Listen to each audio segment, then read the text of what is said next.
দিলীপ ঘোষের জামিন মঞ্জুর করলেন দুর্গাপুর আদালতের বিচারপতি অসীমানন্দ মণ্ডল।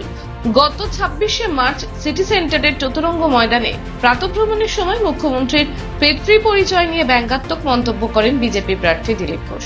এই নিয়ে তোলপাড় শুরু হয় রাজ্য রাজনীতিতে। দিদি গিয়ে গোয়াতে বলেন আমি গোয়ার মেয়ে, আমি ত্রিপুরার মেয়ে, মানে বাপ তো ঠিক করুন, যাত্রার মেয়ে হওয়া ঠিক না।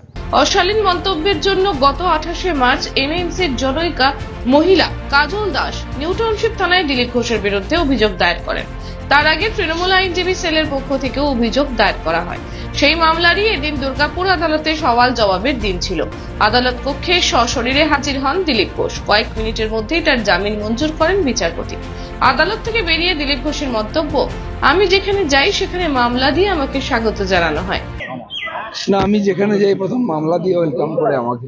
এখানে আসার সময় মামলা হয়েছে, আসলে আমার নামে মামলা করে অনেকে বিখ্যাত হতে চায়। টিএমসি মুসলমানদের হাতে বোমা বন্দুক ধরাচ্ছে, কথা মতো কাজ না করলে কেস দিয়ে জেলে ঢোকাচ্ছে, তাই জেলগুলোতে বিশেষ সম্প্রদায়ের লোক 90% বলছেন দিলীপ ঘোষ। পশ্চিম বাংলার জেলগুলো একবার দেখে আসুন গিয়ে, একটা বিশেষ সম্প্রদায়ের লোকই 90% আছে।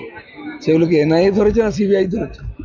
টিএমসি মুসলমানদের ব্যবহার করছে, তাদের দিয়ে অপকর্ম করাচ্ছে, বোম বন্দুক দিচ্ছে হাতে, ক্রিমিনাল বানাচ্ছে, আর ওদের কাজ না করলে কেস দিয়ে জেলে ঢুকাচ্ছে। এদিকে যাও ওদিকে যাও, মুসলমানদের দুঃখের শেষ নেই। আর সেই মুসলমানদের সবচেয়ে বড় শত্রু টিএমসি, এবং তাদের নেতারা মুসলমানদের কাছ থেকে বেশি তোলা আদায় করছে, ব্যবসায়ীদের কাছে খেটে খায় ওরা। তো মুসলমানরা বুঝতে পেরেছে তার কিছু প্রতিফলন এবারে হবে ভোটে। অন্যদিকে তৃণমূল প্রার্থী কীর্তি আজাদ এই প্রসঙ্গে কটাক্ষ করে বলেন, যে মায়ের সম্মান করে না সে আদালতে যাওয়ারই যোগ্য। जो माँ का सम्मान नहीं करता, मेरी भी माँ है, मेरी पत्नी भी माँ है, हम लोग जितने लोग हैं सबकी माँ है, बहन है, बेटी है, माँ दुर्गा है वो अवतार है, माँ काली है वो अवतार है। और दिलीप घोष पूछता है कि माँ दुर्गा का माँ बाप कौन है? वो हिंदू सनातन धर्म को मानता है, हिंदू को मानता है, और उसको मालूम नहीं कि माँ दुर्गा अवतार है, इसलिए कोर्ट में बुलाया उसको। हाँ, तो कोर्ट में ही जाने लायक है वो। पागल की ना बोले और छागल की ना खाए। জামিন নেওয়ার পর এদিন বার অ্যাসোসিয়েশনে যান বিজেপি প্রার্থী। সেখানে গিয়ে আইনজীবীদের সাথে সাক্ষাৎ করেন দিলীপ ঘোষ। এরপর আদালত চত্বরেই মধ্যাহ্নভোজ ছাড়েন দিলীপ ঘোষ। এরপর এই জেলাতে একাধিক কর্মসূচি রয়েছে বিজেপি প্রার্থী। দুর্গাপুর থেকে চঞ্চল চৌধুরীর রিপোর্ট, ক্যানভাস টাইম। কাজের প্রেসার, চাইছেন একটু রিল্যাক্স, একদিনের উইকেন্ডে শহর থেকে দূরে কোথাও যেতে চাইছেন, কিন্তু যাবেন কোথায় ভেবে উঠতে পারছেন না। চলুন না ঘুরে আসি তারাপীঠ। আর তারাপীঠ মানেই মধু মমতা হোটেল অ্যান্ড রিসর্ট, যেখানে গেলে আপনার মাইন্ড একদম ফ্রেশ। তাজা অক্সিজেন সাথে গ্রাম্য পরিবেশ আপনাকে হাতছানি দেবে।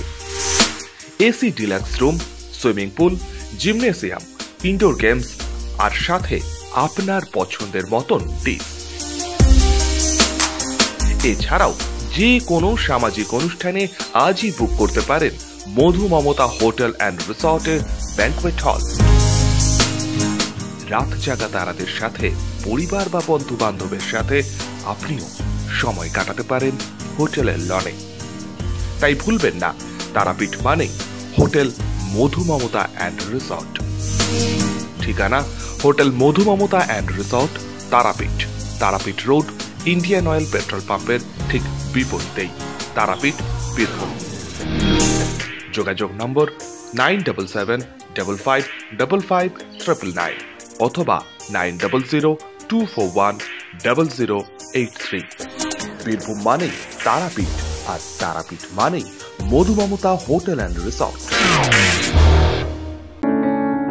প্রিয়জনের অসুস্থতায় দিশাহীন, চিকিৎসার সঠিক দিশা পেতে ফোন করুন 7477716138, 7477717139 এই নম্বরে। শহর দুর্গাপুরে চিকিৎসার নতুন দিশা, Life Care Hospital. Life Care takes care of your health. প্রবীণদের জন্য রয়েছে বিশেষ ছাড়। স্বাস্থ্য সাথী সহ সমস্ত মেডিক্লেম ইন্স্যুরেন্সের চট জলদি সমাধান। অভিজ্ঞ চিকিৎসক মণ্ডলীর দ্বারা সঠিক রোগের নির্ধারণ ও চিকিৎসা। সিটি সেন্টারে ডক্টরস কলোনির পাশেই বর্তমানে শহরের চিকিৎসার অন্যতম epicentre life Care hospital, passion for care and cure. সহজেই স্বাস্থ্যসাথী কার্ডের মাধ্যমে সুচিকিৎসার একমাত্র প্রতিষ্ঠান citizen hospital, Bidhannagar, Durgapur. Helpline number 9800897855। অ্যাপয়েন্টমেন্টের জন্য ফোন করুন 7477783932 কিংবা 9933475697 এই নম্বরে।